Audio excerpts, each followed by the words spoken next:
Hi, everybody. Thank you so much for being here tonight. We're so excited that you're all joining us.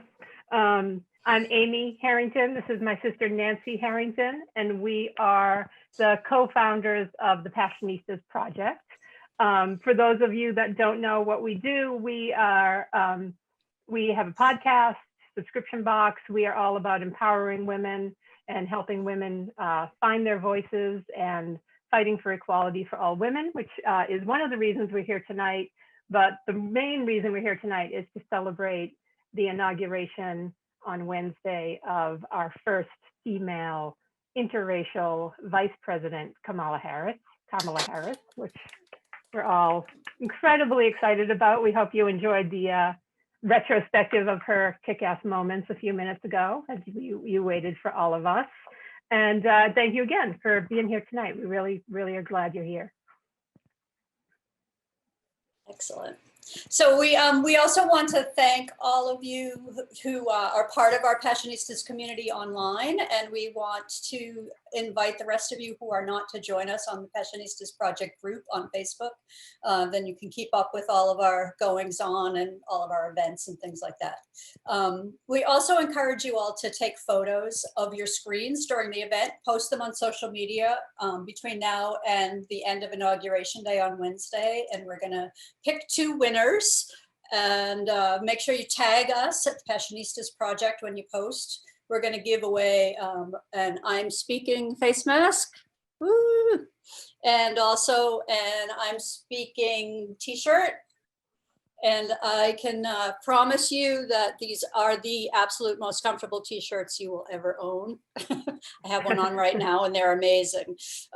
So we'll be giving those away on social media later in the week. So post a picture of yourself on the Zoom. And if you want to buy one of those, we sell them on our shop at thepassionistasproject.com/shop. And if you enter I'm Speaking in the coupon code, you can get 15% off.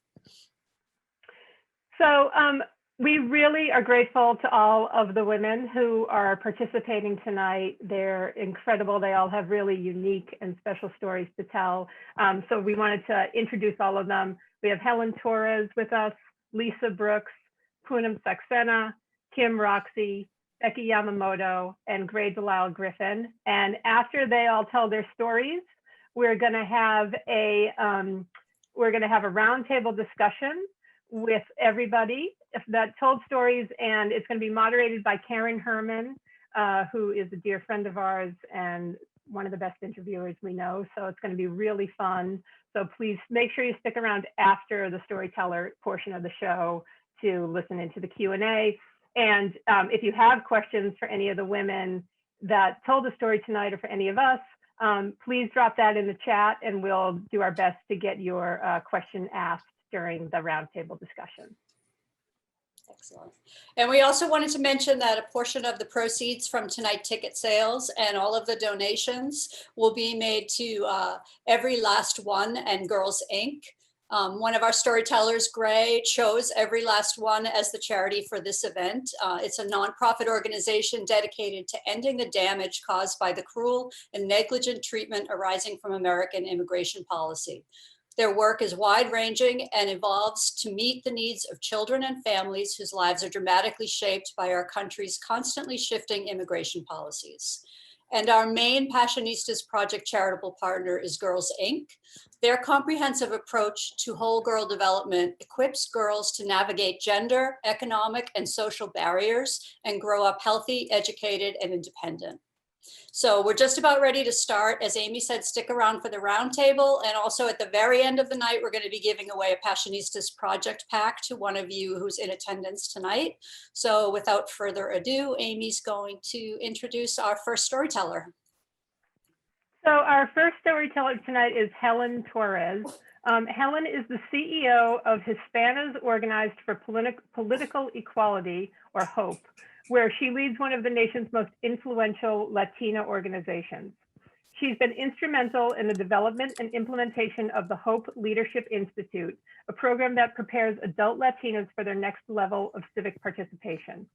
Helen's also responsible for the founding and implementation of the HOPE Binational Fellowship an executive leadership program for outstanding Latina professionals from the United States and Mexico, who through increased competence in national and global economic and security issues are in a position to make urgent and long-lasting improvements in the lives of Latinas in the Western Hemisphere.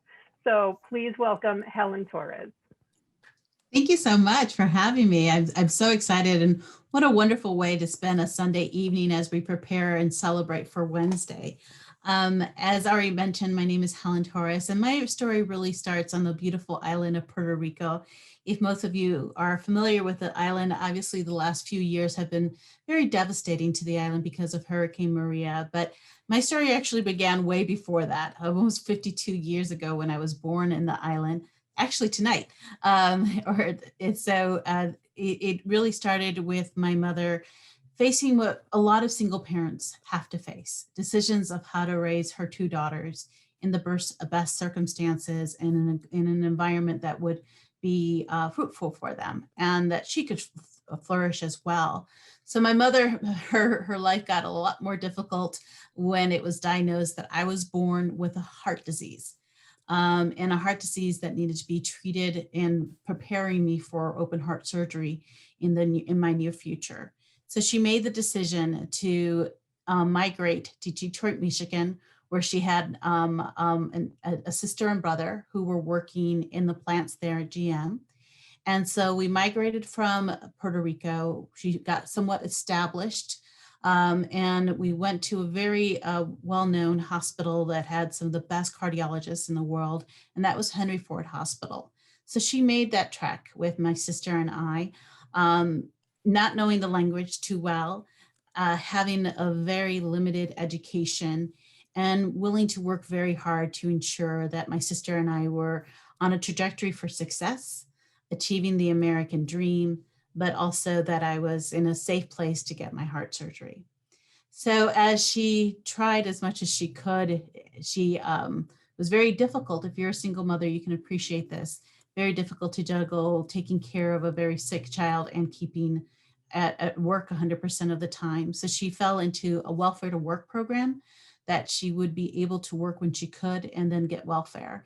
And I share that with everyone because I think it's important for us to share the stories of how we struggle as community members, as women, and that we can share and say why it's so important to have a safety net. And I'm one of those recipients of a good safety net. So as she was struggling in Detroit, she met my stepfather, a wonderful gentleman. And he just really embraced my sister and I and embraced my mother and all our beautiful Latina-ness. But we did move out to the suburbs. So we went from a community in Detroit that was multicultural, that we felt very safe in because we were with my aunt and uncle, where she was able to participate, my mother, in the school system because they had Spanish speakers. And they were there to help us, my sister and I, really transition from English or Spanish to English. And it was fantastic to be able to be in a place like Detroit, Michigan, where it sure has its, ups and downs, but that we still felt like we were part of a community. We were then transplanted to this beautiful, I was very fortunate that I got along really well. But in retrospect, when we moved to the suburbs, it was a very blue collar town. It was not a multicultural, diverse community. It was almost 100% Caucasian. And my mother really felt alienated right away. And I want to share one key part because I think about, our vice president-elect's journey. And she also came from a single mother. And she also had to kind of navigate different cultures. So my mother was trying to figure that out with her limited education. She started trying to apply for work, and people automatically would open the door for her because race in Detroit was always a big deal. In our country, it's a big deal. But my mother's very light. And so they made some assumptions. But as soon as she spoke, and they always corrected her English, always noticed her very thick accent, questioned her in so many ways, she stopped applying to jobs. And then it came to a point that when she wanted to be more active in our school, the story I would like to share is really the story that, in retrospect, really got me in a role of my advocacy. And that is when I was in third grade. It's the first grade that I attended in a public school. We were going to private school up to then in Detroit. And my mother went to volunteer. She received a call from a very probably type A mother, like den mother of the grade, and was asked by the den mother or whatever her name was to bring a dessert for a sharing at the school. Like we often are asked to when our kids are being asked to bring something to be shared around the room. And I forget what was being celebrated. So there was some kind of miscommunication. And my mother actually baked this very beautiful cake. And this is the best that she could kind of surmise of what was being asked of her. And she was very excited to participate. And I was very excited to see her show up in the room and, thrilled that my mother was taking this step, seeing how difficult already it was for her to adjust in this new community. And it was like instant. This type A personality mother comes up to her and just gets in front of her and says, I asked for cupcakes, not a cake. You have to learn English. And you could just see the soul of my mother just like shrink. And I interjected right away, all of third grade. I don't know I forget what age you are in third grade. And I reprimanded the woman. I said, how dare you? My mother speaks both languages and she's trying really hard. And I look back and when people say, Helen, how'd you get involved in advocacy? And I think that moment always comes when I'm asked that question, that memory always comes up. It's that moment that we don't realize that we're stepping up for someone else. For me, it was my mother. For a lot of you, you could probably think of someone else that you've been able to defend. And that's really at the core of what we're talking about in creating a society of equity, is how do we stand up for each other?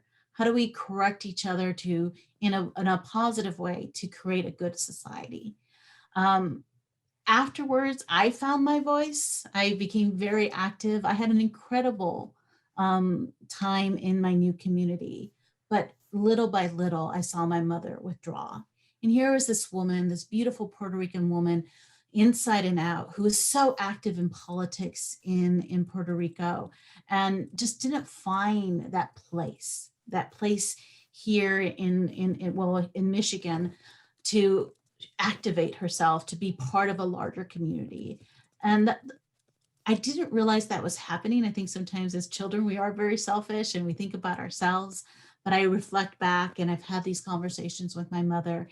And I believe this story also is an example of when we do speak up, when we do find our voices, how perhaps we can help other people find their voices. I ended up going on to a great university, Michigan State University, a proud Spartan. And then through some coincidences, I found myself in California. And I was so hungry to be part of a strong Latina organization. And I stumbled across HOPE, Hispanas Organized for Political Equality, the organization now that I run. And at that time, about 25 years ago, it was 100% volunteer run with the mission to ensure economic and political parity for Latinas.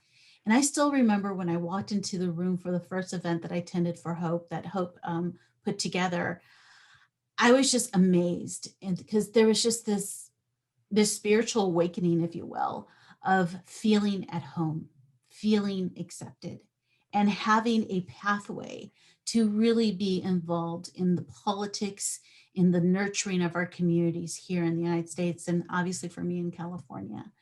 So that feeling, I wanted my mother to have it. I want every Latina to have it. I want every woman to have it. I want everyone in the United States to feel that sense of belonging, of connection, of saying, this is my country. I need to defend it. I need to make sure our democracy is strong and all voices are being heard, and that no one's discriminated against.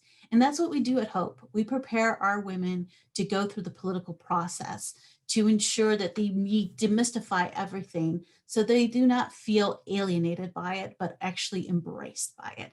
And we've had great results. Our HOPE Leadership Institute now has over 10% of our graduates are elected officials.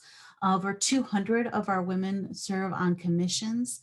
And through our binational program and other programming, we have our second Latina from HOPE that's serving on the president's cabinet or the president-elect's cabinet, and that is Isabel Guzman.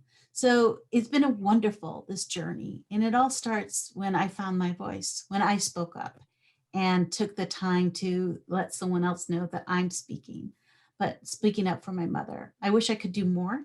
I'm just thrilled to be here this evening to share my story with you, and just look forward to hearing from all the other incredible speakers and incredible women as we celebrate our first African-American, Asian Pacific Islander, incredible woman who's being elected as vice president, who's been elected as vice president. And more importantly for me, she is such a role model. And I know she makes all the single mothers out there so proud. So thank you so much. Awesome. Thank you so much, Helen. Such a great story. I can just picture little 6-year-old Helen standing up for your mom. I just love that picture. So our next storyteller tonight is Lisa Brooks. Lisa is a registered nurse with a background in informatics, health information systems, and managed care. She spent the first 6 years of her nursing career as a hospice nurse in one of the toughest neighborhoods in New York City. Her nurse peers turned to her as the go-to for technical help when health information systems were still new. This started her down a path towards a career in health technology. Lisa spent the last decade of her career implementing technology for healthcare companies and writing as a hobby on the side. This year, she launched the health technology writing business, Writing the Future of Health, that combines both of her passions. She's on a mission to help everyone cross the digital health divide. So please welcome Lisa Brooks. Hello. First, I just want to thank Nancy and Amy so much for putting on this event and for including me.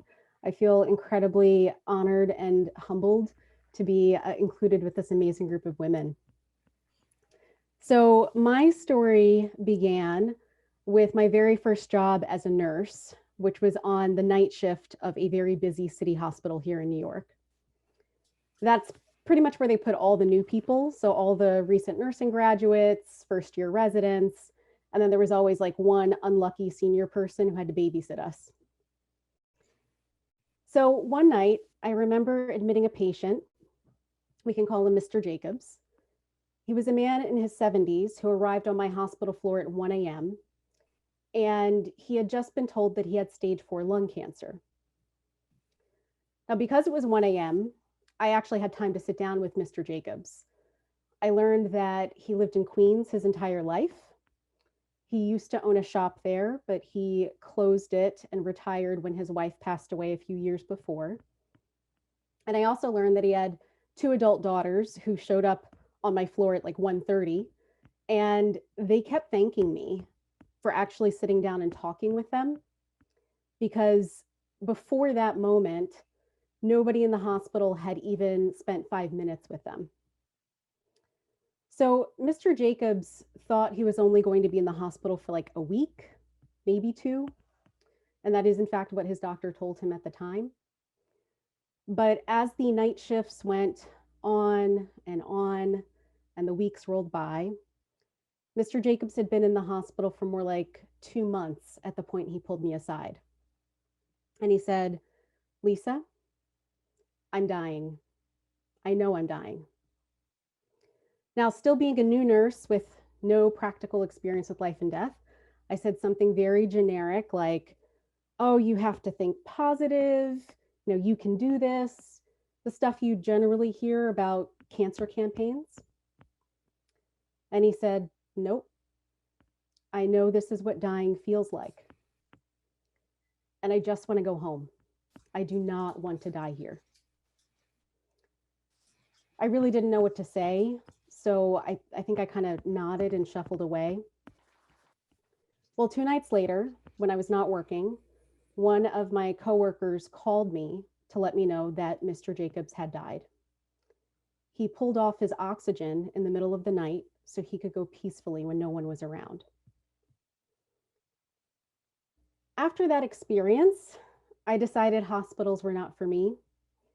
Instead, I went to work in home hospice care, which means that I was taking care of people in their homes in their last moments of life.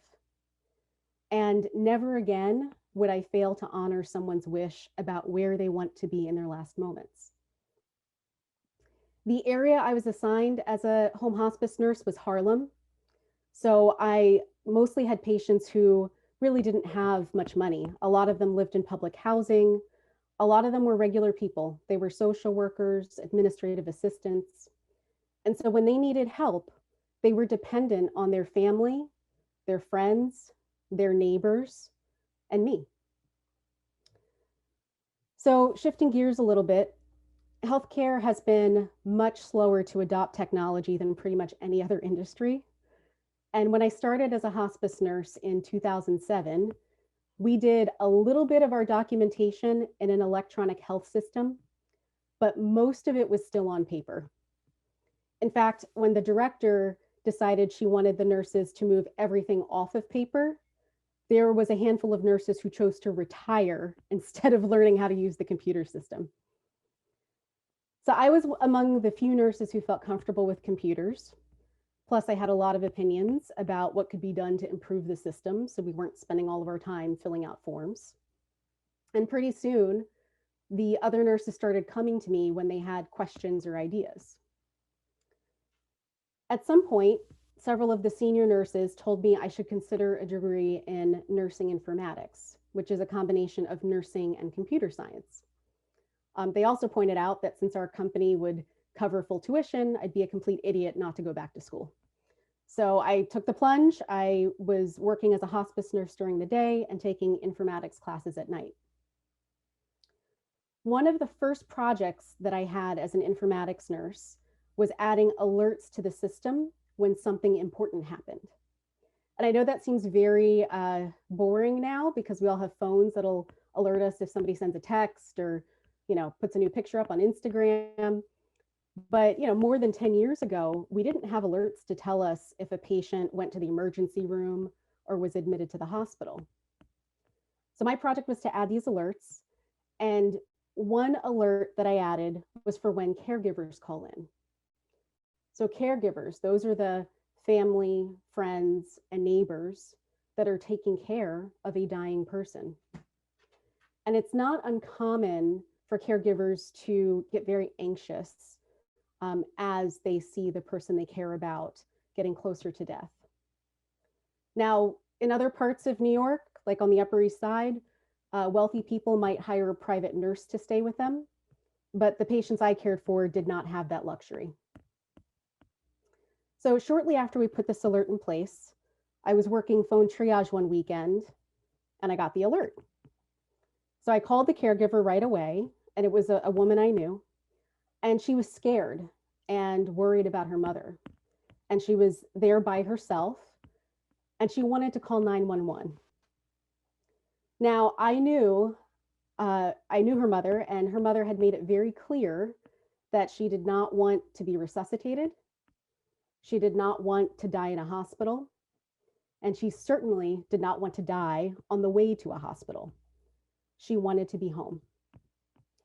So because I got the alert right away, I was able to reach one of the on-call nurses in the field, and she was able to get there within 20 minutes, which if anybody knows New York City traffic is kind of a miracle. This was pre-Uber and Lyft. Those did not exist. Once she was there, the caregiver calmed down, and her mother was able to pass away peacefully at home where she wanted to be. So that was the moment that proved to me the power of technology. But it was the moment that showed me that technology with people at the center could literally change the last moment of someone's life. I mean, that woman was where she wanted to be. So this is why I am incredibly passionate about health technology. I spent the next 10 years of my career as the bridge between people, whether they be healthcare workers, caregivers, or patients, and technical. And I've been trying to help organizations prepare and use technology to solve problems. So I don't know if anybody noticed, but in 2020, there was kind of a big health crisis. It was also a really big test of who was actually prepared. So who had a telehealth program in place so they could move a doctor's visit from in an office to on video? Who could text? So if their patient moved out of the area, they would still be able to stay in contact. Who was able to trace people who were in contact with the virus? And guess what? There was a lot of failing of that test. We really were not ready. So 2020 was at least a wake-up call. It was a realization within healthcare that there is no path forward without technology. And for me, I decided that 2020 was the year where my voice and my experience would be beneficial. So previously, I had really been a kind of secret writer. I would write things and then hide them and never show anybody. But 2020 was the year when I decided that it was my time to speak up. I started a writing business called Writing the Future of Health. And my mission is to help not just healthcare workers, but also regular people to be ready for where healthcare is going. Thank you.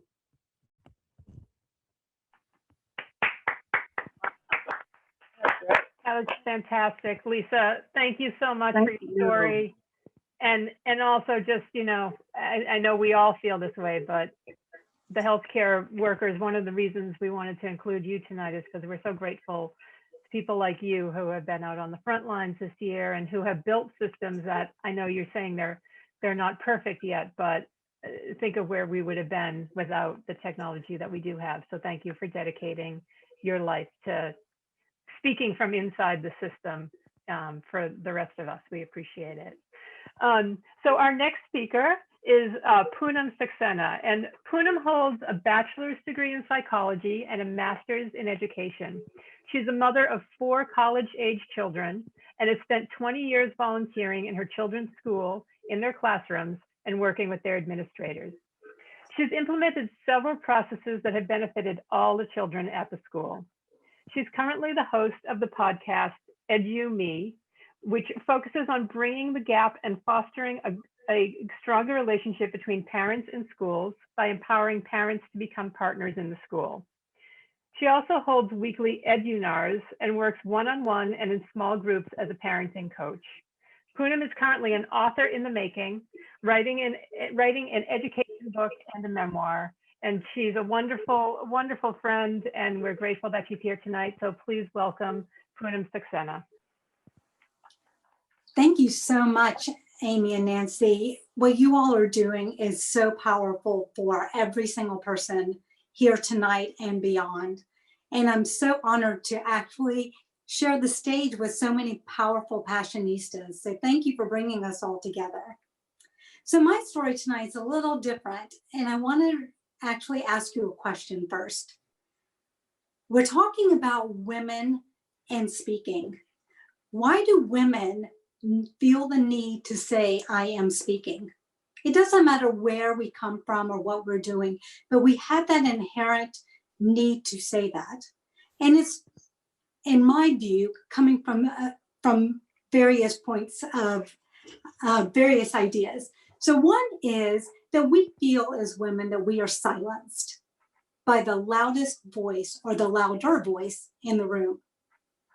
We are also not able to give our ideas and voices because we feel like they might not be worthy of sharing. And the most important thing that I think holds us back is that when we are speaking, we feel no one is listening to us. Because when we speak, we want to be heard, we want to have value, and we want to be validated for us, for what we do and what we bring to the table.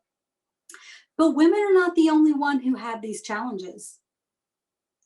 What about the minority groups? I, as a minority, face this challenge every day. I'm judged based on the color of my skin and whether I'm smart enough to sit at the same table as somebody else. So I'm going to ask you, or I'm going to share with you another demographic that you probably haven't thought of as being discriminated against. And those are people with impediments. Think about someone who cannot hear. We are speaking, but they're not able to hear us. Someone who's hard of hearing. And then let's take that and put the other characteristics that I described to you into one person. A minority, a woman, and someone who's hard of hearing. I'm going to share with you tonight a story about just such a person. She is an immigrant.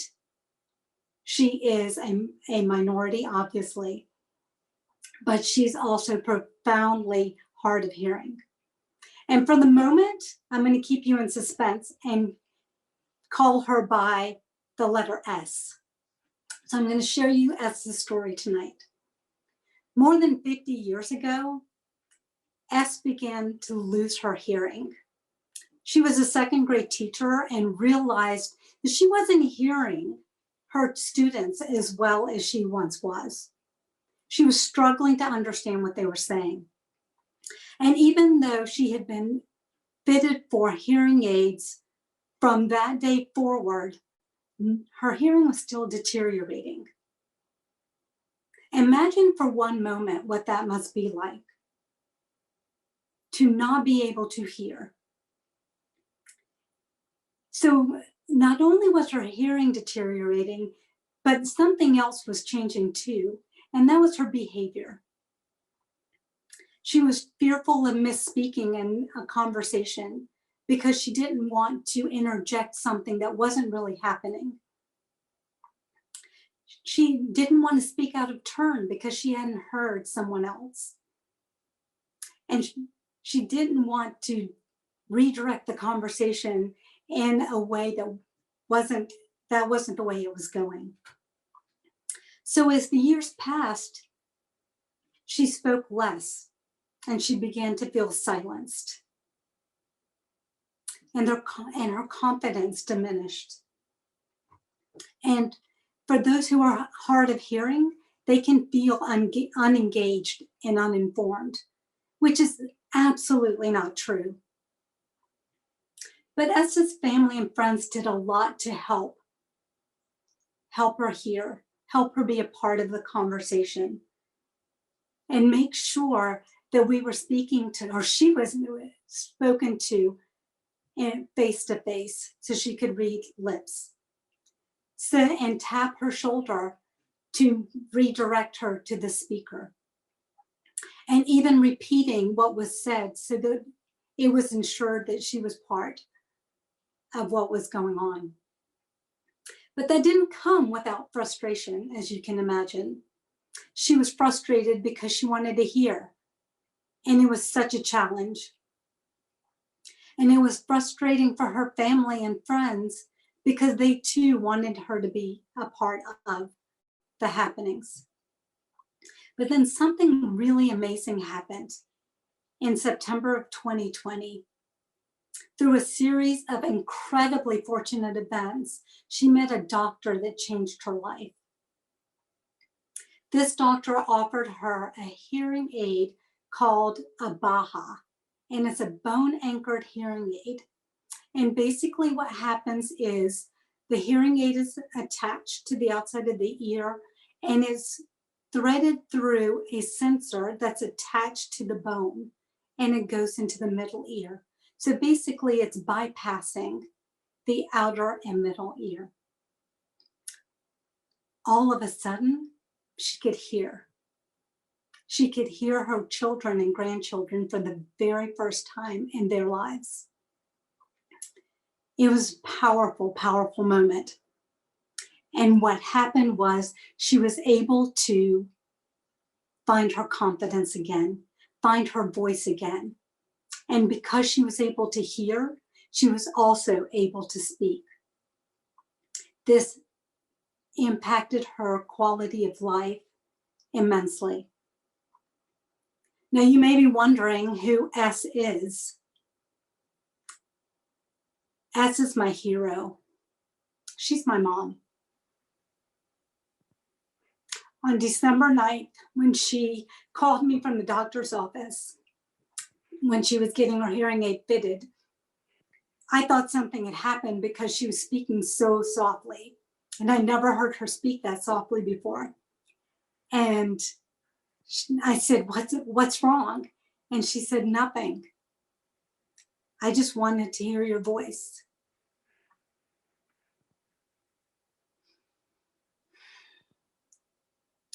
That's a moment that will forever be etched in my memory. Women, minorities, those with impediments, all want to be heard. The methodology may be different, but the desire is not.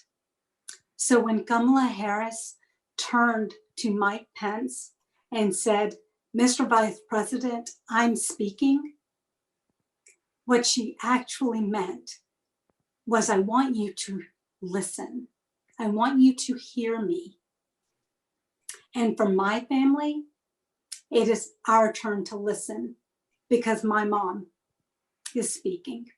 And I'm so honored that she is in the audience today. I'm very proud of you, Mom. Thank you all for your time.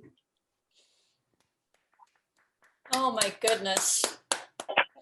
All right, I'm not crying, you're crying. What a powerful story. We're so glad to have Poonam's mother here with us tonight. Thank you for joining us. Poonam, that's such an incredible story. I had chills from head to toe. Okay, moving on. Our next speaker, Kim Roxy, is the founder and CEO of Lamique Beauty, a clean beauty brand for multicultural women. She opened her own brick and mortar makeup shop at the age of 21 in Houston, Texas on a $500 investment. Kim ran that store for 14 years and was the youngest African-American woman to have her products carried in a major department store. In 2019, she pivoted her business and launched Lamique as an e-commerce beauty store. In 2020, she secured a partnership with an augmented reality company to launch an innovative tech-enabled website that allows consumers to digitally try on cosmetics. So please welcome Kim Roxy. Hey everyone. Tonight has just been incredible so far. If you have enjoyed the stories, let me just see you raise a right hand. Raise the right hand. Okay, let me see you raise the left hand. And then just do like this, right? The stories have been amazing. Yes, I see you. I see y'all out there raising your hands. The stories have been amazing. And each one resonates with me. And it just kind of, it's like a thread happening. So how began my story of when it happened for me? I was 21, just graduating from college. I actually I actually grew up playing the piano, and I played classical piano growing up. And my dream was to become a performing classical pianist. But when I got to college and my major was piano, I came to the realization that I could not afford to continue to play piano, that I actually had to contribute to my college education. And so I had to actually stop playing piano and get a job, and pretty much work full-time hours while I've been in school. And I went to the mall looking for a job, just like every teenager does, right? And I get there and thinking I'm gonna work at a cookie shop in the food court or something like that. And I called up my friend and I said, what store did you say was hiring? She said, oh, that makeup counter. And I said, when have you ever seen me put makeup on anybody? Why would I go apply? And she said, well, they're hiring people. You need to go apply. You said you needed a job, right? And so I went to go apply for this job and I ended up getting it. But while there, that's where I fell in love with making women feel good about themselves. Like Poonam, my mom actually played such a significant role in my life, and she never left the house without her makeup on. Any ladies out there like that? My mom was, you know, she made sure she always put her best face forward. But I never dabbled in makeup before. But because I needed this job, I was like, I'll figure it out, right? And so I get there, but I really fell in love with helping women smile. I fell in love with a woman telling me her story, like we're doing tonight, and me being like, "Oh, you're amazing, you're beautiful," and that role that I started to play in their lives. I became the top sales producer in my senior year of college. My manager in my store, I said, "I don't know what I'm going to do because my parents are asking me what I'm about to do after college, and the only job I've had is working at this makeup counter. I haven't had an internship or anything." And she said, "You should open up your own makeup shop." And I said, "You think so?" She said, "Yeah, you sell more makeup than anybody here." She was like, "This is your calling, Kim. This is your calling." And so I believed her. And I said, "You know what? Yeah, I think this might be." So I started saving up my money. I told my mom, my mom is one of those moms. She'll never really tell you that she's like, "I don't think it'll happen in a million years."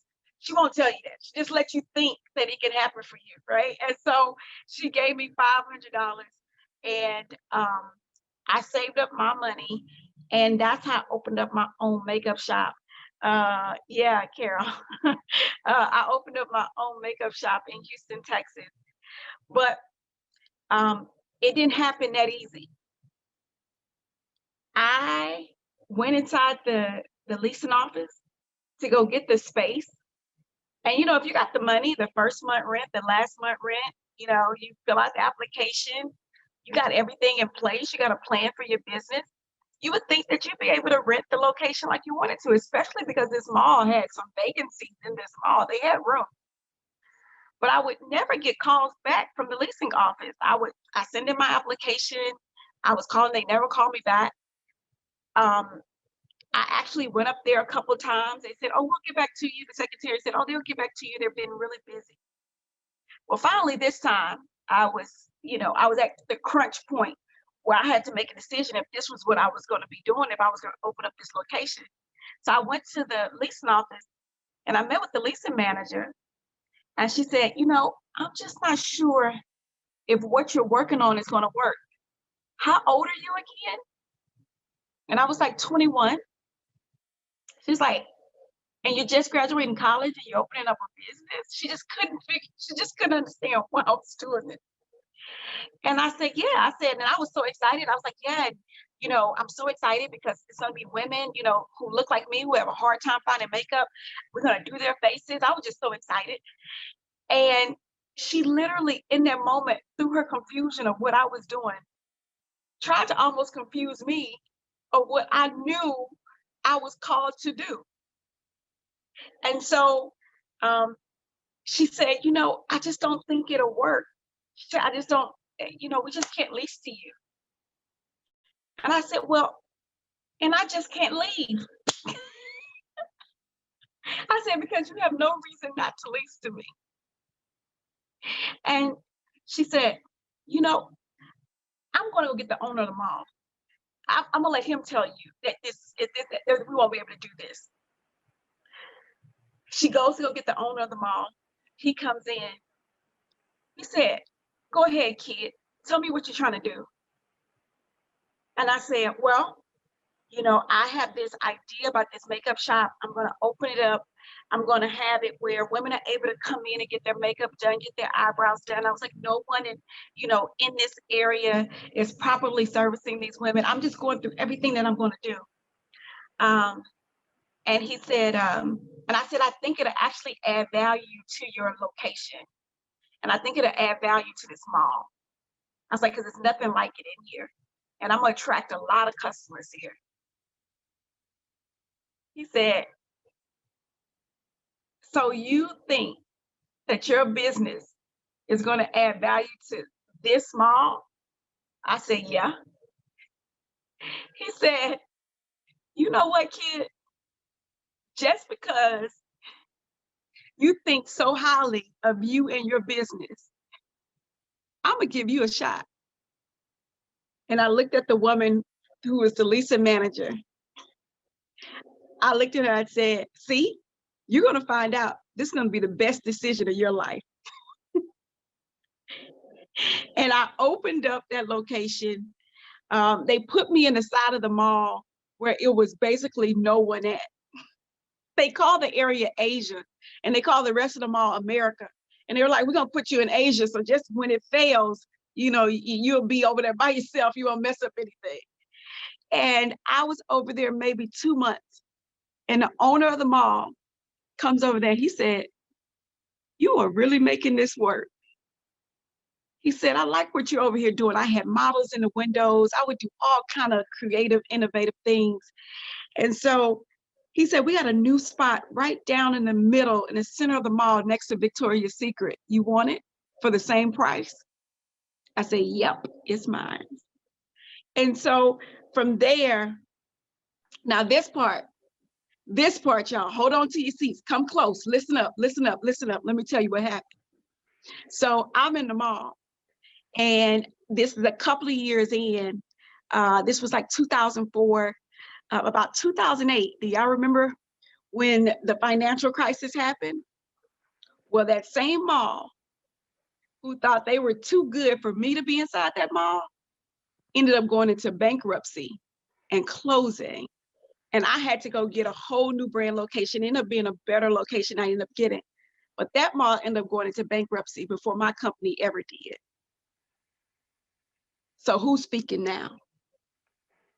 Who's successful now? Who's working now? Yep. So this is the point. When I look at Kamala, I look at a woman when she said, I'm speaking, I'm looking at a woman saying, I know who I am. I got this. I got this. And this is the best decision that you'll be making, and you don't even know that you need to make it. And that's how we have to do as women. Even when they doubt us, we have to stand tall and know that the brilliance that we have and that got us there is the same brilliance that will stand us and take us over. So I'm so excited to be here. I'm so excited to be a part of the Passionistas project, listening to all of these stories, being encouraged and being inspired. And I thank you so much for having me here.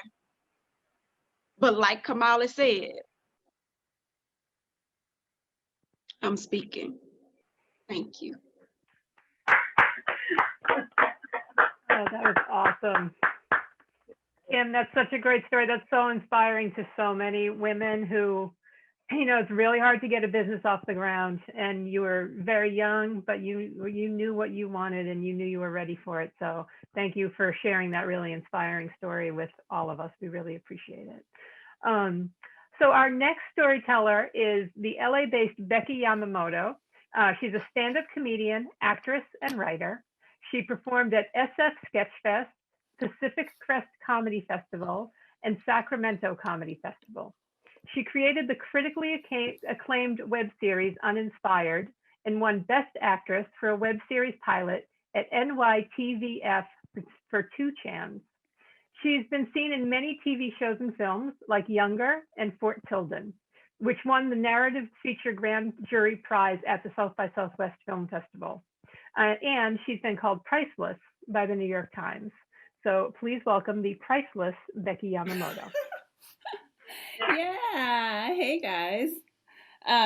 Thank you, Amy and Nancy, for having me. And you guys have like serious stories. I feel like, I mean, not to be so Asian, but I feel like I'm definitely the underachiever of the group. Because like I'm definitely like the worst Asian. Like I'm definitely the, you know, in the family, they're like, oh, doctor, lawyer, comic. People are like, oh boy, you know, like what do we do with that?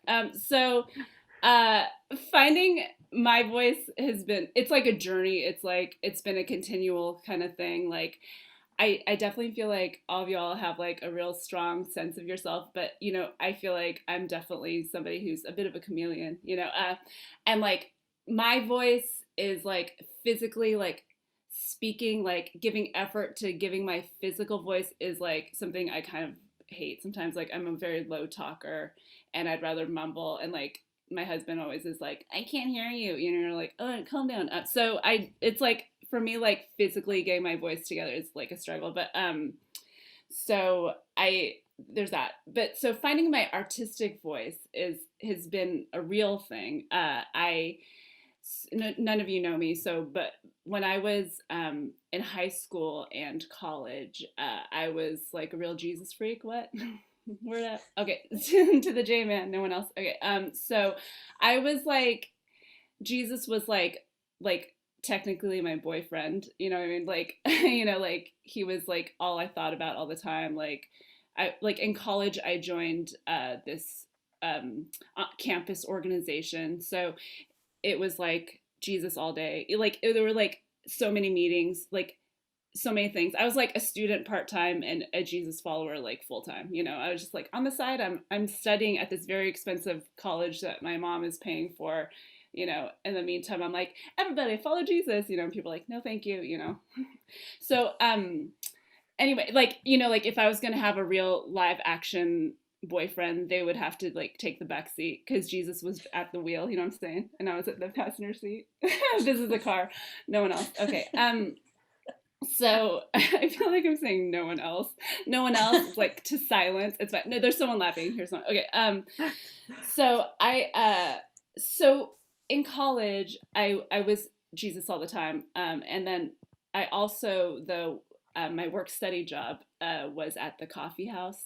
You guys remember the 90s when coffee houses were cool? So if you worked at the coffee house, I was like, like that was an elite job, because that's where all the bands were, the intellectuals, reading books, literature, so many I don't thoughts. know what to do now.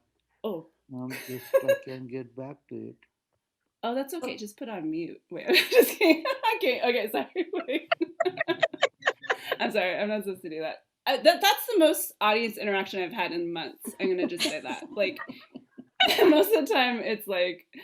So, anyway, what was I talking about? Oh, I was talking about working at a coffee house, and I was pretty fancy. But at the coffee house, I met, non-Christians. Like there were non-Christians also, it turns out, in college. And one of my coworkers was like, "Oh my God, you're so funny," and I was like, "Me? Thank you. I know." No, I'm just kidding. So I don't think I really took it that seriously because I didn't let myself kind of go there. I was so in the fellowship, and one of my mentors, in fact, at some point kind of pulled me aside. So my coworker was like, "You're so funny. You should audition to be in the improv group," and I was like, "I don't know. Okay, why not?" But I talked to my mentor at the time in the fellowship, and she was kind of like, "Girl, it's either Jesus or nothing." It's like kind of give me an ultimatum. Are you going to follow Jesus? Or are you going to like practice zip zap zop in a basement with like comedy nerds? You know what I'm saying? So I was like, and at the time I was like, I guess it's Jesus, Jesus is forever. Improv is just kind of a thing for now, it's in the moment, which is the point of improv, you know what I'm saying? Anyway, so I chose my boyfriend, my true love, Jesus, and so for 4 years, that was all I did. That was like, I took 2 summers off, did mission work, and so it was my senior year in college, and there was an organization, and some of it was, I know that Jesus and Christianity has like a mixed, I get it, but I mean, it was a good group. They weren't that shitty. There were some things that were maybe not so, maybe nowadays you're like, ooh, that's a little too much. But anyways, I've met well. Anyway, so when I was graduating college, they were like, "Hey, there's this missions thing that we do. Why don't you apply for it?" And I was like, "Oh, cool. I'm in. I know I'm in. Like I know it's gonna be in. I've been doing all the work. So obviously I didn't get in. I applied, and my boyfriend Jesus was like, "See you later, bitch." He was like, "No thanks." So I didn't get accepted into the missions group, and I really was like, fuck. Oh, I'm sorry. Am I allowed to say that? Anyway, you can bleep it. So I was like, what do I do with the rest of my life? This is all I've been doing. What am I gonna do? And I guess I thought back, like, I've always enjoyed being funny for myself. And it was senior year, so they were having an all-out like talent show, and I was like, you know what? let me do this. Let me own it. Let me do this talent show, And so I wrote an original song. It was what I was feeling at the time. It was called Shake Your Booty. Thank you. It was like, I was thinking, can I shake my booty? Can other people, I was like, I'm just kidding. But it really was called Shake Your Booty. And so it's the night of the talent show. I on my way up the stage, and I'm like, oh my God, how do I follow that Indigo Girls cover? I'm just kidding. I went to an all-girl women's college. That's funny to me. Okay. So I went on stage and I performed Shake Your Booty, and I really was amazing. I mean, none of you were there, but I kind of killed it. Like, it was probably the highlight of the whole talent show, I think everyone remembered it for years to come. They thought of the Shake Your Booty song. I'm just kidding. But really, it was for me, it was a real moment of like, I should have just listened to I should have found my voice earlier, and who knows what else, I mean, I ended up doing comedy later, but I'm just saying, like, I didn't listen to myself. I didn't listen to what was within me. And it was a realization, like, this is what I want. This is who I am. And I'm great at it. Hiring. Anyone casting? I'm just kidding. So anyways, it really was a huge moment for me where I really feel like I found myself. And yeah, that's my story. And I adopted a dog, so I did something nice. I'm still working on being a better person, because you all have like real stuff you're doing for other people. So I'm really feeling a little underachievement. Anyways, thank you guys so much for having me. Oh, thank you so much, Becky. That was hysterical. I love that. That Shake Your Booty song is legendary. Yes. Excellent. Thank you so much for being here with us. Okay, so our very last storyteller of the night is our very dear, dear, dear friend, Gray Delisle. Gray is a Grammy-winning singer-songwriter who is known as the most prolific voice actress in animation history. She's performed over 1,500 cartoon voices since 1996. Some of them that you might be familiar with are Vicky from The Fairly Odd Parents, Azula from Avatar: The Last Airbender, and Daphne Blake from Scooby-Doo. Her upcoming single, Valentine, written by Murray Hammond of Old 97s, will be released on February 1st, with a full album to follow later this year on Regional Records. Gray's a single mom to her 3 kids, and she basically just kicks ass all the time. So please welcome Gray Delisle Griffin. Oh, who wrote that intro? My God. Oh my goodness. Okay, so I'm the one who got Becky into this. What a big mistake, because now I've got to follow that. I could not. I was like, are we supposed to be laughing on mic, or am I supposed to be quiet? Because I can't be quiet. Sorry. And I have a side note story, Becky, that I went to school and I was super Jesus-y too in high school. And this person had written on their folder, I love Jesus. And I was like, oh my God, I found my purse. Like, this is amazing. We could be, we could have like all this in common. And I was like, oh my God, you love Jesus? I love Jesus too. And she was like, Jesus. Anyway, and then I was just the big dork of the class. Anyway, oh my God, yeah. So my voice, I feel like I've been using my voice my whole life. I've been doing impressions and weird voices from the time I was a little kid. And now I use my voice for my job, doing cartoons, and I play evil babysitters, and little girls with gigantic big red dogs, and little old ladies who just ride around on a scooter all the time on the loud house, and jeepers, I solve mysteries with all my teenage friends in a van. Wear the same outfit every day for the last 20 years. For me, I've been doing the voice for 25 years. Daphne. Anyway, 20 years, not 25. Anyway, so you would think that I would be more in touch with my voice. I was raised by my grandmother for the most part, and she was just a very glamorous Latina. She used to sing with Tito Puente, and she always was like, she was very about vanity and like how you looked all the time. Even when I was, pretty young, she was just like, mijita, you gotta put some lipstick on. You look terrible. You look like you're dead. Put some makeup on, and I'm like, I'm 7. but I just never felt like I was enough, and I always sort of like pushed my own voice down to make everybody else happy. I also had like a kind of an abusive stepfather and like a weird creepy relative who crossed some boundaries, and so it was just my boundaries personally were just all over the place, and it's just really hard for me to say what I really want. You know, I my friends have a joke where they'll go, "Is it high voice okay, Gray, or is it regular voice okay?" Because like they'll say like, "Hey, is this what plan do you want?" And I'll be like, "Yeah, yeah, that's fine." And they're like, "Oh, so we're not, I think you have a problem with that." And I'm like, "Oh, I'm sorry, God." Okay. So of course, being a single mother of 3 young children and working full time and homeschooling all of them, and when the Passionistas approached me about doing this storytelling event, of course I was like, "Yeah, of course, yeah, I'll do that, sure."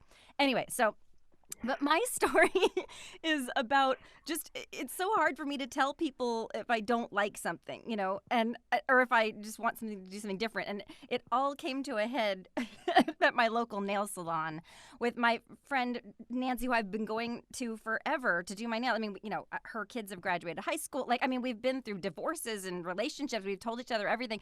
And I just felt, but I still was too afraid to tell her exactly how I really feel. I just want her to like me, and I want all of them not to think I'm a pain in the ass, and I want everybody to love me. So I went there and was having like kind of a hard week, and she was like, "You know, we do massages here. You look like you could use," and I was like, "That would be amazing." And it was just sort of a rinky-dink situation in the corner of the salon with just like a little shower pole and everything. But she was like, "It's cheap," and you know, and I was like, "You know what? Let's do it. Let's do it." So she's like, "Yeah, okay, so just take everything off and just lay face down in there." And I was like, "Great." So I do that, and it starts off with, I don't like scents. I don't like perfumey things. And she gets out this lotion that was, you know, and like Dracar Noir, just, I don't know why, it was terrible. And I was, of course, going, I'm not going to be able to handle that. I'm going to have to. So I was like, "Hey, do you think that you could do something?" So already I'm feeling like I'm a pain in the ass. She doesn't like me. And she's like, "Oh, no problem, no problem." She goes and gets like a mineral oil or something, starts back up again. And as the massage is going on, she's getting very close to the boobs, like very close from the back. And I'm like, "Okay, all right." So then I turn over and she's going again, and she's getting grazing. And I just keep thinking like, "Oh, I'm gonna have to say something. Oh no, I'm gonna have to say something. I'm gonna have to say something." You know, and and pretty soon she's just all over the boob, you know, just like, and I was like, "Oh God, it's happening. And I've never been, of course, more, I mean, I started out with my shoulders up here, and I'm more like I'm more, what do you call that? I'm like more non-relaxed than ever. And so, but then she goes away from and I'm like, "Okay, I'm not going to have to say anything else. Okay. But if it happens again, I'm going to have to just say, I just can't." Anyway, another funny thing is that during the massage, she actually checked in with me to see if it was okay. And I still she said, "Is that okay?" And I was like, "Yeah, that's okay." And so I even had an opportunity to speak up, and I still didn't. So she doesn't know the high voice is the thing. She doesn't know me that well. Anyway, so she starts going for the face, and I have really sensitive skin. I know I'm coming off like a real sensitive, a real hothouse flower over here, but I just can't. It's like the smells and then the stuff on my face. I'm like, "Oh, I'm gonna be broken out for about 2 weeks," and I still didn't say anything. I'm just gonna deal with this cystic acne for 2 weeks. No. But I have Mexican hair. I have Irish skin color, but I have Mexican hair, and it takes me, even as it is now, it took me like 2 hours just to get I have very frizzy, curly, you know, hair that I have to really, you know, it takes like 2 hours to blow it out. Then I got to curl, and it's a job. I actually only wash my hair like once a week. I know it's a lot of remembers. It actually is not too bad, but anyway, but it takes me, and I only do it once a week because it's such a job. So she starts going for the hair with the oil, and that was when my grandmother's vanity and everything came to a head inside of me and came up out of my mouth. I was like, "Nancy, I'm so sorry. I cannot have you touch my hair. It will take me 3 hours, and I've already got cystic acne. I cannot have that hair." And that was the day that Grandma's vanity and she helped me find my voice. So.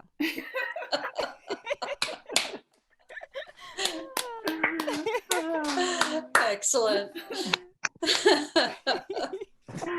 Oh, great. That is awesome. And I just wanted, for the record, we emailed Gray when we asked her to do this. So Yeah, we could didn't not- hear the high voice. Couldn't hear the high voice. So next time we'll call you before we put you on the spot. Sorry about that. I love you guys. Thanks for inviting me. We love you too. We love you all. All of you storytellers tonight, all you women were so incredible, and we're so grateful, and we're so excited to now have a conversation with all of you. So without further ado, I want to introduce our producing partner for tonight. This was actually Karen's idea to do this. She knows we've been doing these events, and she said, you're going to do one to celebrate Kamala, right? So we are really grateful to Karen for suggesting this, and really grateful that she helped us produce it and that she's here tonight to moderate our roundtable discussion. So Karen began her career as a journalist and spent 17 years at the Television Academy, heading their Archive of American Television, which is where we met her. And she gave us our first taste at interviewing people and changed our lives. Just recently, Karen retired from her role as Vice President and Chief Curator at the Rock and Roll Hall of Fame, a position she held for almost 7 years. She's our mentor and our dear friend, and we're honored to have her with us tonight to moderate the roundtable discussion. So Stina, if you can bring all of the storytellers and Karen on with us, we'll get started. There's Karen. And you can bring all the storytellers on to Christina, if you don't mind. Thank you. Excellent. Excellent. Is everyone on? Gray, is that your grandmother on your mug? Yes. Oh, see how glamorous Ava. she is? So glamorous. You can't keep up with that. Anyway. I didn't even realize that I didn't even realize I brought her with me to the she's speaking. Anyway. She wants to be a part of the girl party. She would. Yeah. Okay. And we just need Karen there? Helen. Just need Helen and we'll be all set. Right, I'm still laughing. Like, who carries tension in their breasts? Like, that's it's never been a problem for me, like, ever. My areola are very, very stressed. Yes. Oh my God. Oh, man. All right, Karen, we'll turn it over to you. Okay, we all on? I can't see anyone, so hopefully we're all You on. look amazing. Okay, well, first of all, I can't see anyone, but thank you, Amy and Nancy, for inviting us all and truly being a force in women's empowerment. This is incredible. So, you know, the stories I'm just fangirling out about from everyone who spoke tonight. It's been really, really fantastic. So first of all, just thank you, Amy and Nancy, and thank you for everyone who's been on the panel tonight. It's just really a great experience. As Amy and Nancy said, we were talking about celebrating Kamala Harris and her inauguration. And one of the things that really struck us was I'm Speaking, the title of this specific event, as well as something that she said, I think everyone, I know everyone on the panel saw her at that moment. And I want to ask everyone on the panel what you thought that moment when you heard her say I'm speaking, the way she did it and what that meant. And why that resonates so much with us.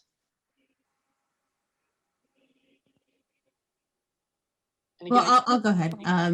For me, I'm a political junkie, so I've been watching all the debates, and I've been in California. She's our U.S. senator, was our U.S. senator. So I actually got to work with her when she was in San Francisco, and she came and spoke to a couple of our events. So I've had this fangirl obsession with her ever since. And I was just waiting for those moments of where you saw a woman really kind of own the room. And she's really good for that, right? She you can count on her. She's going to be polite. She's going to be fair, but she's also going to ensure that her voice is being heard. So I just started applauding, and I was on this text thread with my friends, and we're like, yes, yes, yes. And it just, it's what you're all looking for, right? That person to be your champion, to be your advocate. And for me, that moment just was her fulfilling that role that she does so well. I'll go next. As an Asian American, I was incredibly proud, I would say, because in India, women are not seen. It's a very male-dominated society. So for women, we're kind of under the radar always. And my husband and my father will tell you that that is how strong women lead. And that's, I give them credit for saying that, but they, to their benefit or not, they had two very strong, outspoken women in their lives.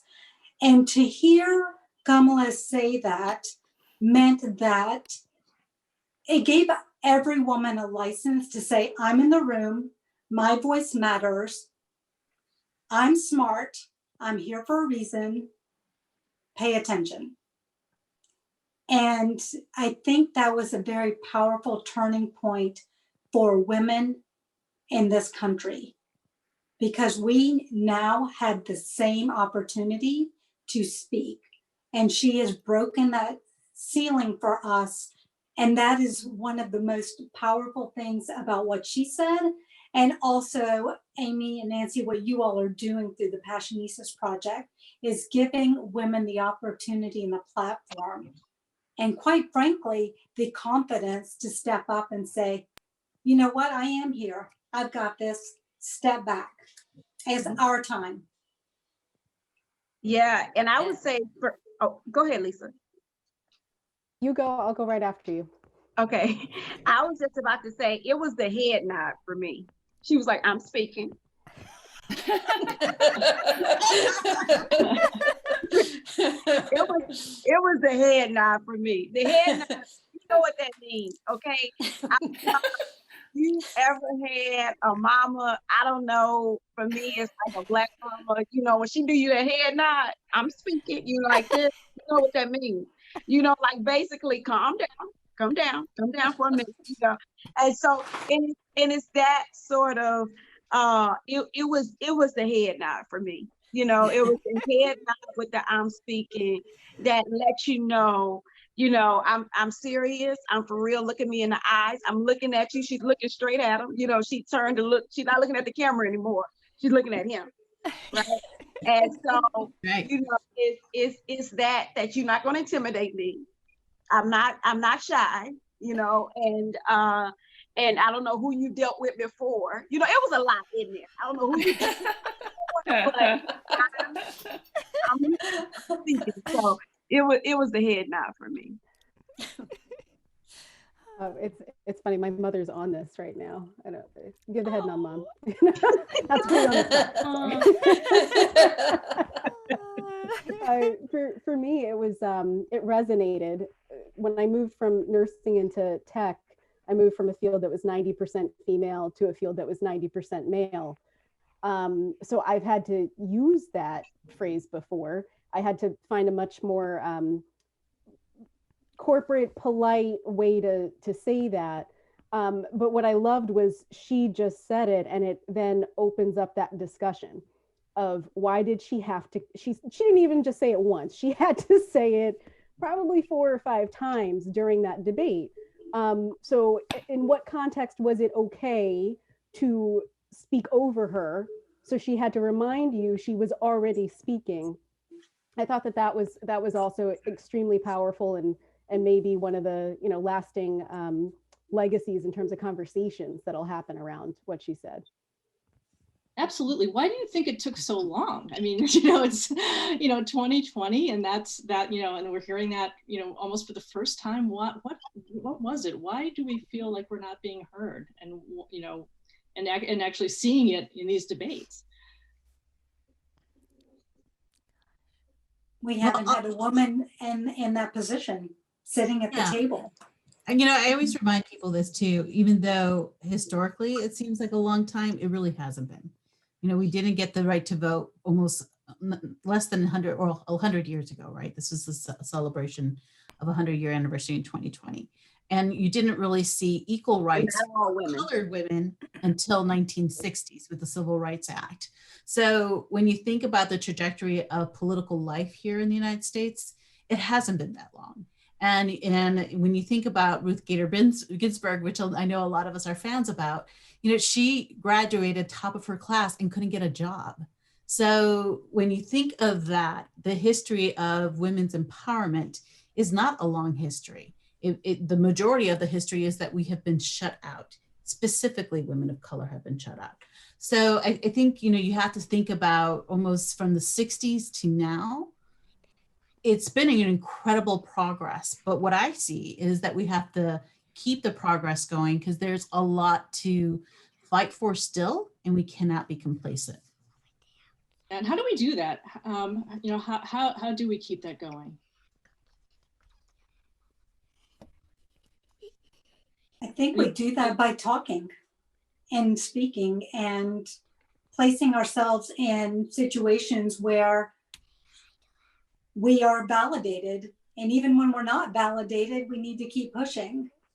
And I think it's an evolution that is happening. And I totally agree with Helen that we're very early in our rise as women finding voices, but we're getting there. And I think this is one of many steps that is going to happen. I also think refusing to be ignored. I know that saying of "so good they can't ignore you," but there were several stories, Kim and Helen's stories, that stood out to me of this refusal to be ignored, this refusal to, you know, kind of be silenced and put in your place, and saying, "No, I have a place here, and it's not wrong for me to be here and to insist on being here." That's what I was about to say too. I think we get there further as women by taking risks. You know, I think, you know, for us, it's about taking risks. You know, I think it's about, you know, doing the stuff that you feel like, well, I don't want to, you know, I don't want to take that chance. I don't want to, you know, and it's like, no, take the risk. You know, like they say, you know, like be risque, you know, take the risk. Like don't sort of play safe or be risk adverse. I think taking risk is going to help to progress us forward, because we have great examples in history. The first, you know, self-made millionaire woman, Madam C.J. Walker, you know, like, you know, that galvanized other women to do things and to sell and to become economically empowered. Like, you know, we have to take risks. I think that's where it's at. And also too, let me say this. Let your husband raise their family. Let other stuff happen, you know, like take risk on the role that you play, even in your family. Don't all the time, you know, do what society has told you that you're supposed to do with your partner. If you're not, you know, whatever type of relationship you're in, like let them like take the lead in and be a part of that instead of us always trying to be what society says, plus try to be our dreams. Bump that. Be your dreams. Yeah. You know what I mean? Love that. That's right. So take some risks. I've asked you, Oh, sorry. I just want to remind everyone in the audience too, if you want to ask a question, to please type it into the chat, and we'll make sure that it gets asked as well. So many parents I know, mothers, I'm a single mother, and their dad lives in Nashville, so he can't really come. So it's just funny because it's like, I mean, it wouldn't occur to anyone to go, why don't they just go stay with him? He can produce music and do the kids. It's just like nobody ever would ever say that. And so, you know, I feel like women are always kind of just going in and just doing what needs to be done. That's why it's exciting to see a woman in a great position of power in our country, because she's going to get shit done. Yeah, the thing is, women do get all the stuff done, but you know, but they aren't. Again, the voices aren't always there. You know, it's always in the background. It's always, you know, it's not so much, you know, the person speaking. So, you know, how do we move that forward as well? Yeah. I also think we do what we're doing, which is make sure that we're not the only woman at the table. It's been hard enough to become the only woman at the table. That's been enough of a fight. But now we have to make sure we're bringing, when we have the opportunity, we're bringing other women to the table, because we'll feel more comfortable. They're going to have to listen. If there's 3 of us in the room and it's someone's turn to talk, we have better odds of being the voice that's heard. So to me, it's about making sure that we're supporting and promoting other women, not just ourselves. Yeah, and also maybe there's a modulation thing to it too, because Poonam said, we're often silenced by the louder voices in the room, and those are usually not women that have the louder voices.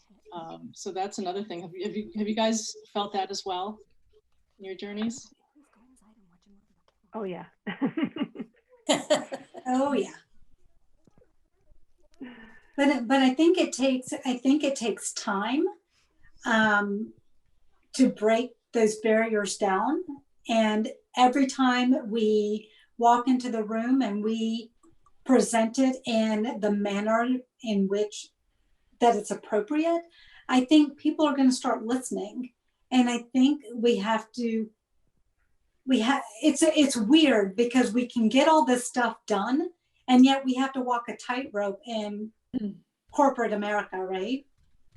And it makes really no sense, because guess who's going to be the ones who's going to get it done? It's the women. And yet we're sidelined. But I think the more that we bring value and we bring our ideas forth in the right manner, more conducive to the way someone else wants to hear it, which is not necessarily how we would want it, but we have to play the game a little bit too. And when we play that game, we make progress. And I will say that's what I think Kamala did. She played the game. And because she played the game, she never lost who she was, but she played the game and she took who she was with her. And I think that's the powerful story that comes out of her, is that she never has lost sight of who she is, but she's played the game. She's played her profession well. And I hate to use the word played because that's a terrible word, but that's what it is. That's so true though. And I think part of it too is just the confidence that she radiated, and it was a confidence that was her very own. And I see a lot of that in all of you as well, and how you told your stories. And it really was about, getting that confidence and keeping it. How do you do that? How do you keep your confidence in that voice that you've, finally found? I think it's really hard. I mean, I have a problem with confidence as a performer often, and I think it's like for me personally, it's tapping into just what I like when I'm able to do it. And then, but it doesn't always work. I definitely do have times where I falter and where I'm not feeling myself, but performance is always so in the moment that you really have to kind of modulate and change it. But anyway, but it's always evolving for me, at least. I also feel like women come together more in support of you if you just, I don't know, I feel like in the male world, being confident no matter what is a strength, because I feel like men sometimes can hone in on a weakness and have that tear you down. But I feel like when I'm with women, just acknowledging like, hey, I'm feeling insecure right now. I don't know if I can, I'm, and that's sort of when people are like, oh God, I'm so glad you said that, because I feel that too. Let's all join ranks and lift everybody up, So I find when I'm working with women, just being honest about if anybody's feeling weak or whatever, we always seem to like fill in where anybody's, just to bring the whole group up rather than tear someone down, to get ahead. I found that like working with women directors too, there's like a completely different energy when you have a woman director, like a woman's in charge. They're a lot more, I don't know, like they take care of it, people. And it's, I don't know. I personally prefer it. But I feel like raising a daughter. It's so funny. I must be praising my daughter's strength so much because the other day my son goes, boys are strong too. I'm overcompensating. My daughter's very beautiful, and I always make it a point to never tell her how beautiful I always say, you're so strong and you're so smart. I love it. And I'm always trying to compliment her in different ways. But my son, I guess I just do it a little too much. Yeah, it's like, oh, yes, I know boys are strong. But he knows he's beautiful, so. Yeah, he is beautiful. I always I kind of say this when you talk about like confidence. I always just say, just have the confidence of a mediocre white man.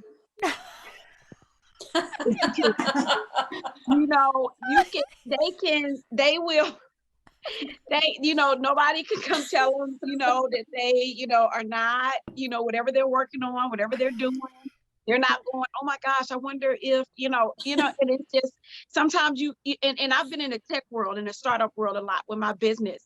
And so Lisa, knows, but like when they're pitching their businesses and stuff, that when they're asking for millions of dollars for these ventures, and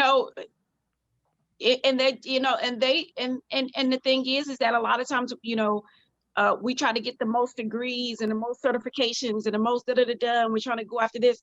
And I'm just like, the confidence of a mediocre sometimes doesn't even, not thinking about all that, and so that's sort of what I think about a lot of times, is that sometimes we hold ourselves back by trying to, think about everything to try to get to that level, when a lot of times it is, you already got it.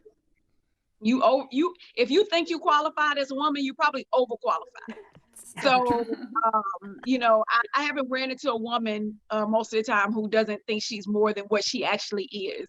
And so, and I've been working with women for my whole adult life. And so I just always kind of remind women of that, so they can show up fully and be confident.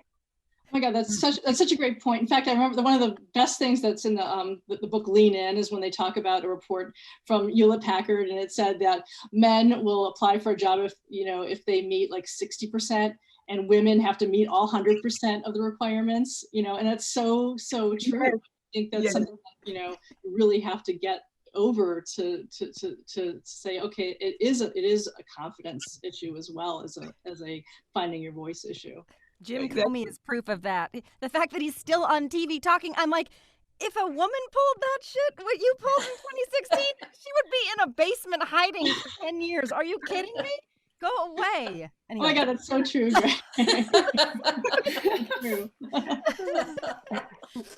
Yep. I think we all saw that. I think we've all seen that in our lives and careers. It's such a natural thing. You don't even think about it sometimes. My son will go, Mom, look, Mom, look, Mom. And I look, and then he jumps about 1 inch off the ground. And I was like, oh, I think I get men now. Okay.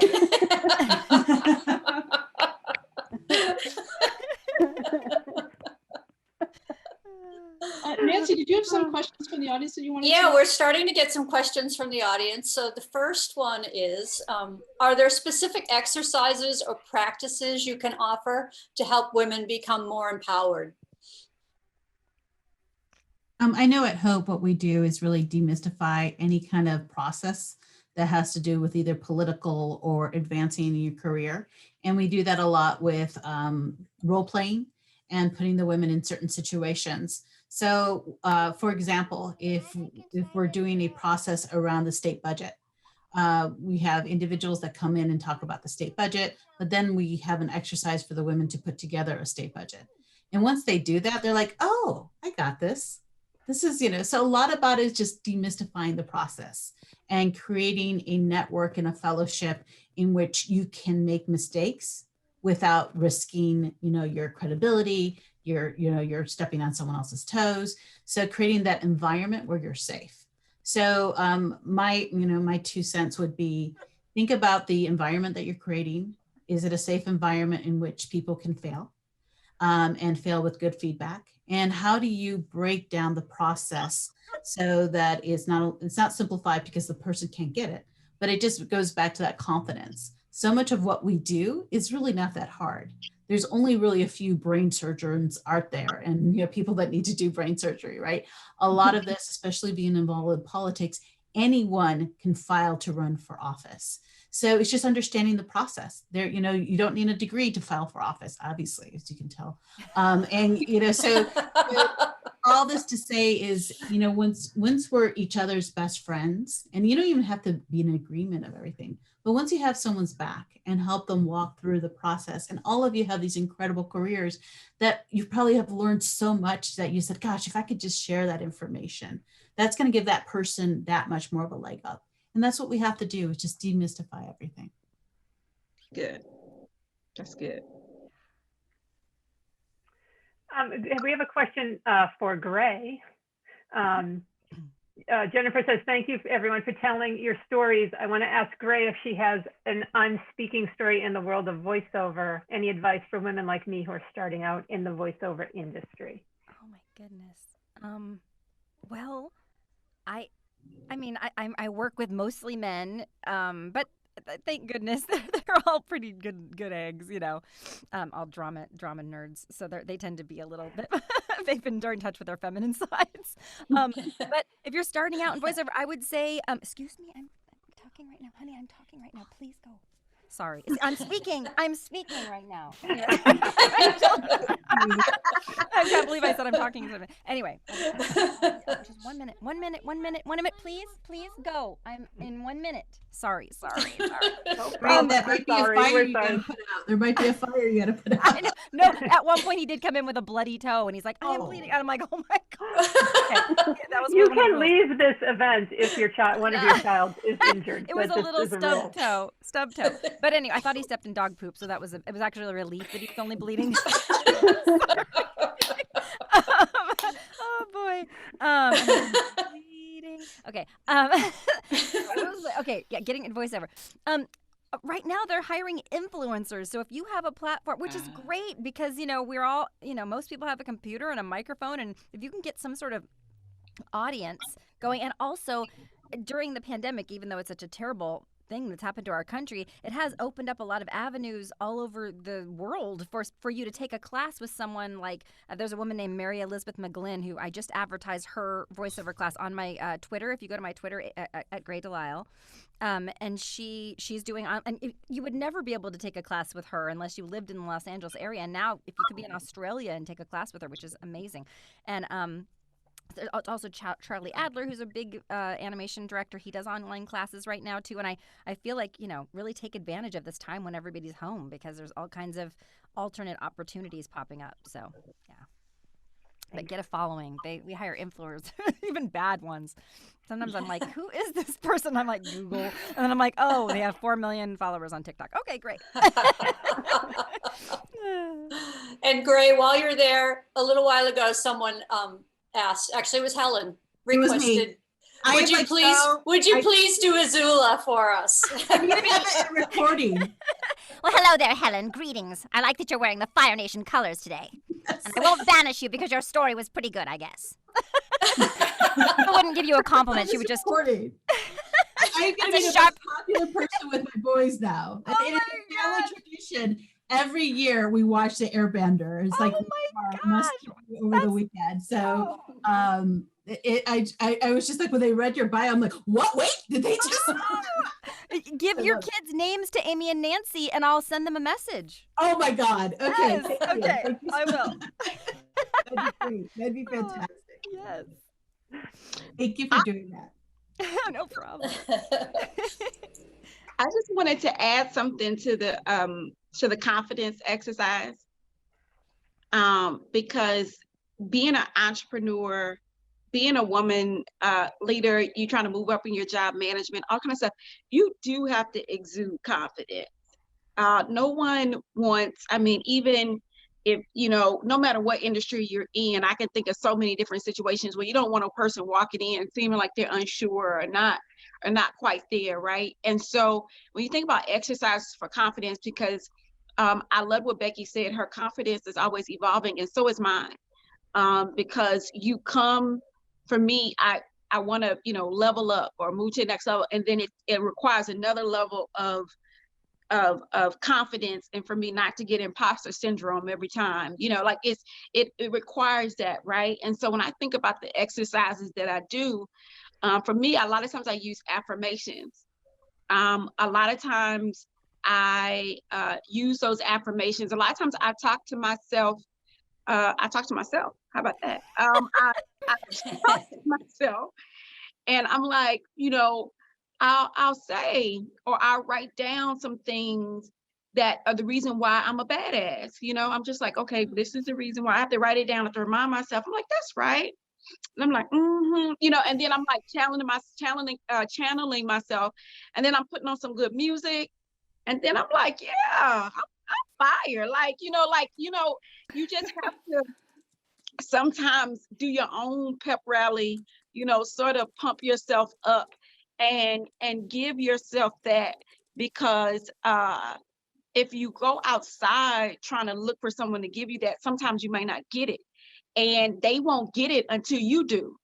So that's why the confidence is so important, because once you exude that confidence, then everybody else are like, oh no, she's a thought leader, and using things like, depending on what industry you're in, like writing blogs or writing articles for LinkedIn, all that kind of stuff, you're just saying, I'm a thought leader. I'm confident in the information I know. And people start addressing you that way. If you have a title, if you have something you've worked for, make people address you as that, right? And so make people say your name right. It's just small things you can do over time that starts to be where you're injecting your confidence and exercising that.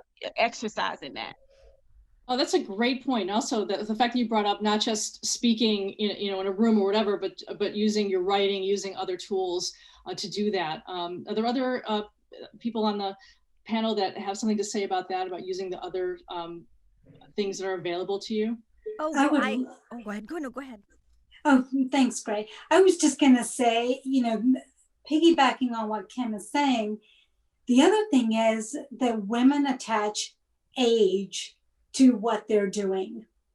And in my home, I was the lead parent. I had 4 adult children, as you all know, but someone needed to be home with them. And that was me. And I was happy to do so.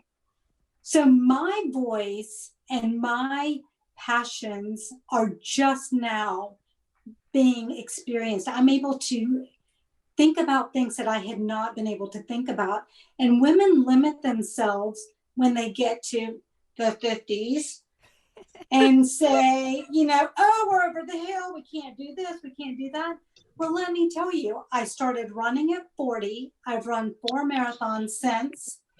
Listen, age is not a defining parameter of what we can do. We impose those. So Kim, you're absolutely right. We need to be self-confident, and especially as we get older, because we are still trying to find out who we are. Because many times people, when we get our kids off to college, we just then have the chance to figure out what we want to pursue. So age is not defining as well. Yes. I was going to say that my grandmother used to, before I went to bed at night, she used to tell me like her favorite her favorite things about me. And she would try to do different things every night. So now I do that with my children. I say, and it's so cute because I've been doing it so much that now if I run out of, because I'm always trying to think of a new thing that I noticed about them or something they did that day or a way that I like that they were shared with their brother or whatever, And then now sometimes if I can't think of something, my child will chime in with, and I'm also, a good artist. And I just think like, oh, good, because I got so much praise as a little kid. I mean, I have friends who go, no, I tell my kids, they tear their kids down a little bit and they say, well, when they get out into the world, they need to know how the real world is. But I was like, no, there's time for that. You need to build up that kid and like the strongest foundation ever, because the world is a tidal wave that's going to come crashing down. And if you don't don't have like that strong foundation, because when I grew up, I just had been fed so much sunshine from my grandmother that I went into the acting world, and of course everybody every day tells you you're not good enough, you're not thin enough, you're not cute enough, you're not funny enough. I mean, that's all you hear. But I was so deluded by the time I was like, well, my grandma thinks I'm great, so anyway, I'll just go on to the next place. I mean, nothing could shake my confidence because I was just sure. And so I want to do that for my children too, for them to have that strong, not a vanity, but just a sense of self that's just unshakable. Yeah. So, yeah. That's a really, really good point. And Poonam, you mentioned about age, and a lot of people too, in their 50s, there's that invisibility that starts too, just in general. Does anyone have anything to say about that in terms of, how do you sort of get through that invisibility that you start to see as you get older?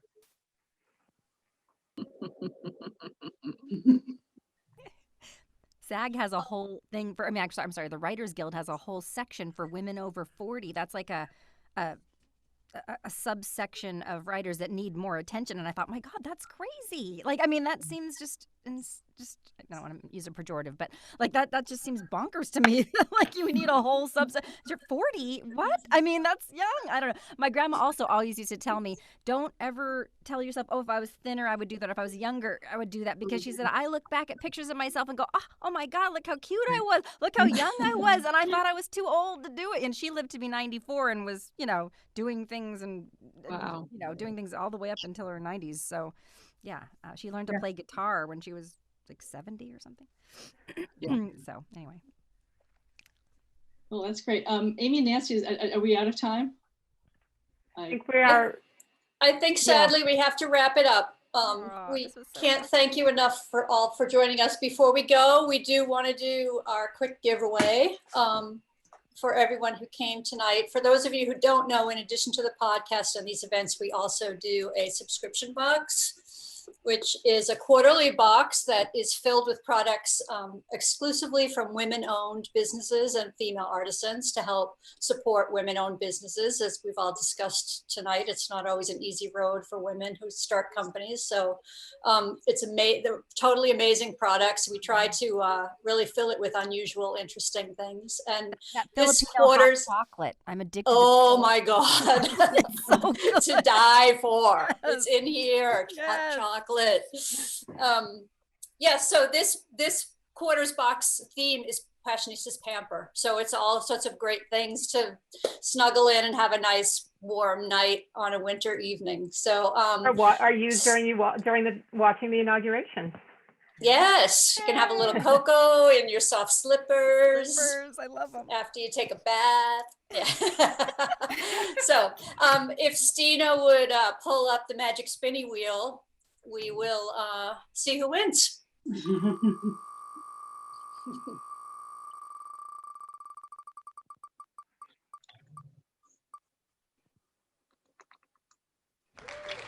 John Breyer.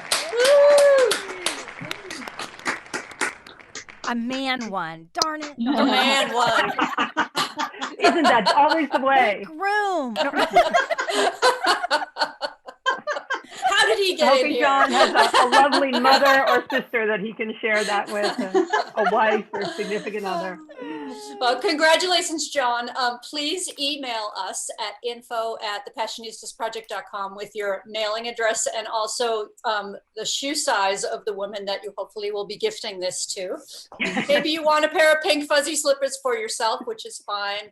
Just send us your shoe size. And also, just as a reminder, anyone who upgraded to their tickets to include a t-shirt or a face mask, please email us your mailing address as well and your shirt size. So we want to thank all of the incredible women who performed tonight. Helen Torres, Lisa Brooks, Poonam Saxena, Kim Roxy, Becky Yamamoto, and Delisle Griffin. We also want to thank Karen Herman for being our moderator. Great job, Karen. Thank you. And we want to thank Christina, who is our technical person. She is the wind beneath our wings. We would not be able to do this without her. We would be sweating through the whole thing. So Christina, make sure you put your information in the chat as well, so that anybody who is doing a professional Zoom, you should hire Christina because she's amazing. It would be funny if we hired a man for that. It's like we needed a man. We couldn't. We're very good about finding women that. The amazing thing is women can do pretty much everything. I don't know if everybody has figured that out yet. But we are going to put in the chat, we're going to put all of the storytellers' contact, their social media, their websites. Please make sure you follow them, you support them. They all deserve full attention from all of you moving forward. So thank you to all of you. We really appreciate it. Yes. Thanks so much. And we Thank also you. want to thank those of you who have already donated to Every Last One and Girls Inc. And if you haven't donated and you would like to, please visit their websites at everylastone.org and girlsinc.org. So we will also put all that information in the chat for you. And Christina, can you bring everybody, all the storytellers back up on screen? And everybody who's listening, we wanted to thank our audience for being here tonight. We really appreciate you all tuning in and listening, and we hope this inspired you all to go out and speak your voices if you haven't been. If you want to find us, we're at thepassionistasproject.com. We're going to keep doing these events, and we have a podcast, and we have an annual Women's Equality Summit that's very similar to this. Poonam was part of it last year. And we have a weekend of women raising their voices and fighting for equality for everyone. So if you could unmute yourselves, and let's give everybody here tonight a round of applause.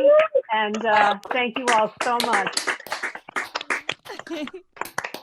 Thank you, everyone. Everyone. Love you all. Good. Bye. Thank you.